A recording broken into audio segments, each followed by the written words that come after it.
बहुत समय पहले की बात है। अयोध्या के राजा भगवान श्री राम अपनी पत्नी सीता माता और भाई लक्ष्मण के साथ वनवास में थे। वनवास के दौरान रावण ने माता सीता का हरण कर लिया और उन्हें लंका ले गया। भगवान राम सीता माता को वापस लाने के लिए वानरों की सेना के साथ समुद्र तट पर पहुंचे।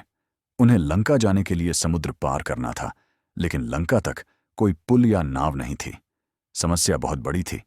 वानर राज सुग्रीव, वीर हनुमान, नल नील और अन्य योद्धा सोच में पड़ गए। इतने विशाल समुद्र को पार कैसे किया जाए? भगवान राम स्वयं भी समुद्र देवता से प्रार्थना करते रहे कि कोई रास्ता मिले। 3 दिन तक राम जी ने समुद्र के किनारे खड़े होकर ध्यान किया, विनती की, लेकिन समुद्र शांत रहा। तब उन्होंने सोचा, धर्म के कार्य के लिए संकल्प लेना होगा।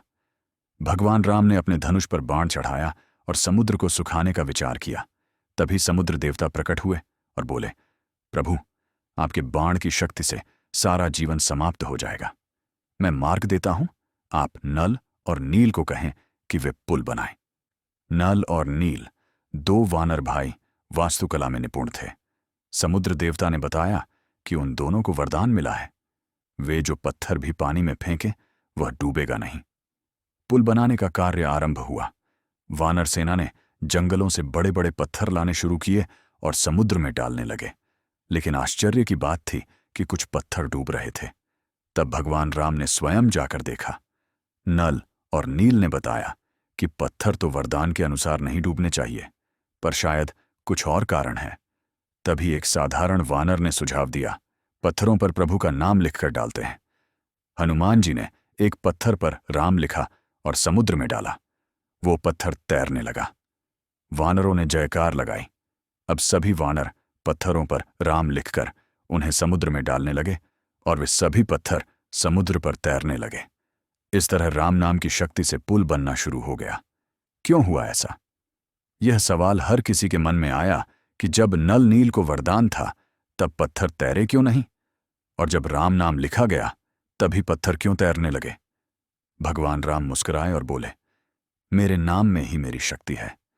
जिस पत्थर पर मेरा नाम लिखा हो वह डूब ही नहीं सकता। राम नाम ने एक असंभव को संभव बना दिया। इतिहास में यह पहला अवसर था जब किसी नाम मात्र से समुद्र पर पुल बन गया।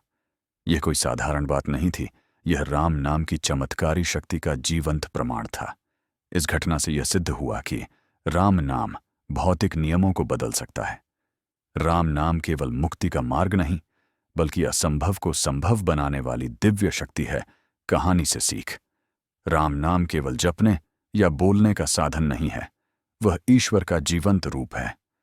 जब भी जीवन में समस्याएं समुद्र के समान बड़ी लगें, तो राम नाम का सहारा लो, वही पार लगाएगा। ईश्वर से भी अधिक शक्तिशाली उनका नाम होता है, क्योंकि नाम का प्रभाव बिना किसी माध्यम के होता है।